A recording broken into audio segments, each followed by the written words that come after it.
Mag-cruise sa Victoria Harbor? Sunday na naman, saan tayo pupunta? Tara, samahan kaming umikot sa Tsim, Tsui, Hong Kong. Nagsimula kaming lumakad dito sa Canton Road. At habang naglalakad nga ay naspatan namin itong mobile softie or yung dating Mr. Softie na famous dito sa Hong Kong. May hawig nga sa lasa ng McDo ice cream. Next naman itong Clock Tower. It was originally built in 1915 as part of the terminus of Kowloon Canton Railway. Pero tinibag ng 1970 ang railway at iniwan ng Clock Tower. Ang Hong Kong ay nakolonize ng Britain kaya pinangalan ang harbor na ito kay Queen Victoria.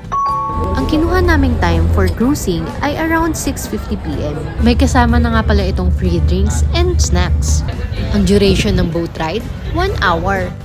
Kaya naman maraming oras para sa photo ops. At ang isa nga palang kapansin-pansin dito ay wala kaming nadaan ng kahit anong bridge na nagko-cross papunta sa Hong Kong Island na yan. Bakit?